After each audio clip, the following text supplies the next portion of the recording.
generation of surveillance. For the first time, we actually have permission from the government to show the basic capabilities. It is important for the public to know that some of these capabilities exist. Engineer Yanis Antoniadis designed the new sensor, known as Argus. With 1.8 billion pixels, it's the world's highest resolution camera. Argus fits inside this pod that attaches to the belly of a UAV.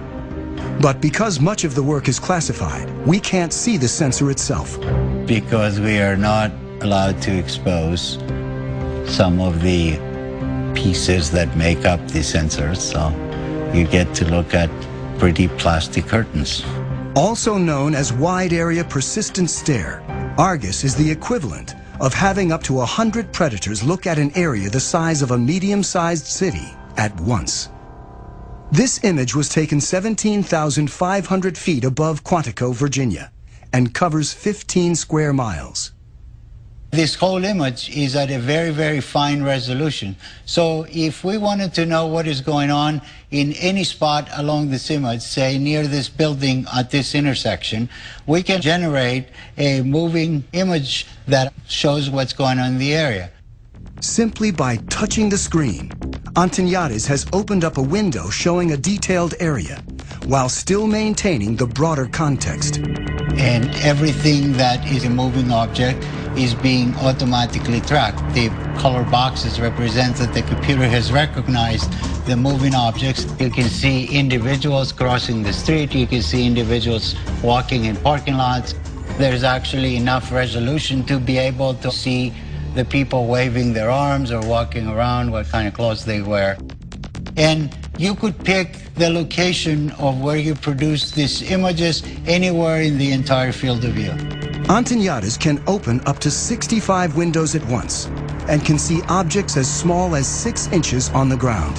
From even 17,500 feet, the white thing that you see flying around is a bird.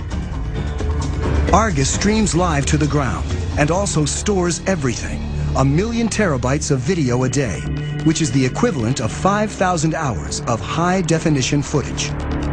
So you can go back and say, I would like to see what happened at this particular location 3 days, 2 hours, 4 minutes ago, and it would actually show you exactly what happened as if you were watching it live.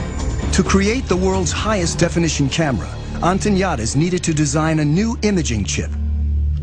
But DARPA, the project's funder, wanted to move fast and keep costs down. So he borrowed technology that most people have in their pockets. Inside this cell phone, okay, we find a tiny little camera. So if you were to take off the majority of it, you'd be left with an imaging chip. If you were to take 368 of these and make a big mosaic out of them and start shooting images, now you have Argus. Unlike the Predator camera that limits field of view, Argus melds together video from each of its 368 chips to create a 1.8 billion pixel video stream.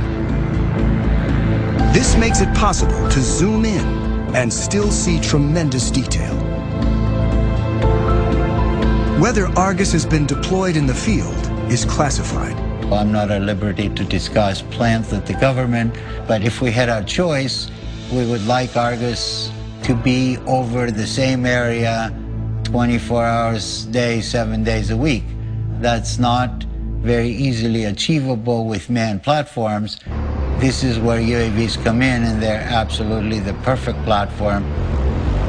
Argus may be mounted on an armed UAV like the Predator, a long-range platform like the giant Global Hawk, or a development craft called the Solar Eagle that may someday stay aloft for years.